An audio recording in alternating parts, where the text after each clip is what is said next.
Leliafu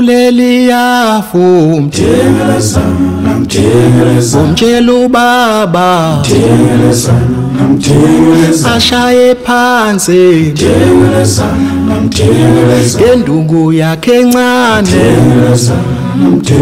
ngenduku yakhe encane ngenduku yakhe encane I am, or people are not people without other people. It's not a new idea or value, but it's one that I certainly think at these times is worth building on. In fact, it is said that in the collective consciousness of Africa, we get to experience the deepest parts of our own humanity through our interactions with others. Ubuntu is at play right now. You are holding a space for me to express the deepest truth of who I am. In a more collective society, we realize from the inside that our own well-being is deeply tied to the well-being of others. Danger is shared, pain is shared, joy is shared, achievement is shared, houses are shared, food is shared. Ubuntu asks us to open our hearts and to share. I believe that in the cathedral of the wild, we get to see the most beautiful parts of ourselves reflected back at us. And it is not only through other people that we get to experience our humanity, but through all the creatures that live on this planet. If Africa has a gift to share, it's a gift of a more collective society. And while it's true that Ubuntu is an African idea, what I see is the essence of that value being invented here. Thank you. It's a concept that is present here in Africa, but I also believe it's present in all human beings if it is allowed to thrive and to prosper. This is a spirit of sharing. If I have something and I can see you are suffering and there's something that I can give to you, which maybe is something I need, but I find that by giving this to you, I create a relationship with you. I create a better understanding between us.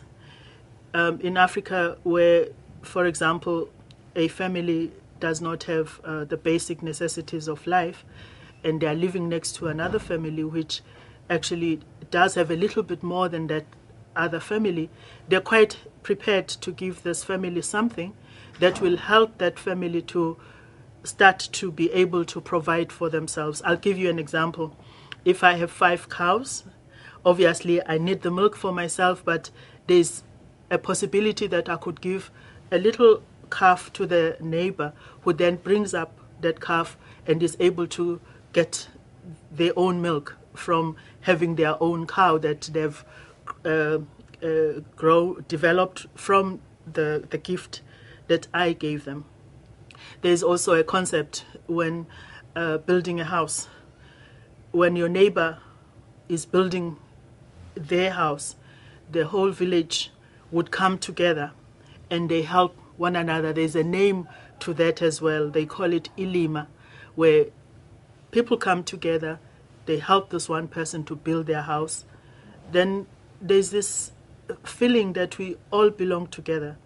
In growing food, again, people will come together and work together to plow the fields, to help one another with seed. And therefore the whole village enjoys from sharing what each has. So it's that kind of way of living, of coexistence. Of course, with urbanization, and I don't want to romanticize Africa, with urbanization we've begun to lose some of this spirit of Ubuntu.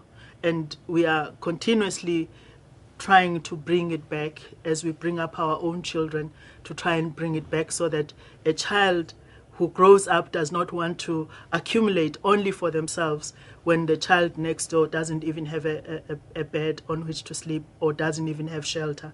So it's that kind of spirit. I do want to emphasize that we've got to make it real in our experience, in our present day situation, and also in the context of globalization. But I think it is possible for both the modernity and the good values that existed in the past to coexist. I don't think in moving forward into the modern world we should leave behind those values that were critical to our existence. I mean, one of the things, for example, is looking after the planet.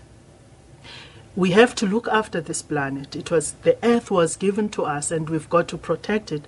We've got to, when we pass on, leave it in a condition where those who have come after us can continue to exist and enjoy what is given to all of us freely by nature. So it's one of those things that even as we progress, as we go forward, it's important for us to continuously reflect on those values that are positive, that are necessary in order for all of us to experience peace, to experience freedom, to enjoy what nature has given us. This is something that is a responsibility. We have been given this by nature. We've got to look after it. We have a responsibility to carry forward those positive values and to teach them to our children. It's important that they should continue to value that spirit of collective decision-making, of sharing power, rather than hoarding power, because this is what actually leads to conflict. In a situation where once you've got power, you want to hold it all for yourself. So I think there are some very positive values which may have been lost, or values that may have been eroded by the changes that are happening in our lives, the modernization. But it is possible to bring them into our present life. Leliafu umtshela ubaba ashaye phansi ngenduku yakhe encane nduku yakhe encane ngenduku yakhe encane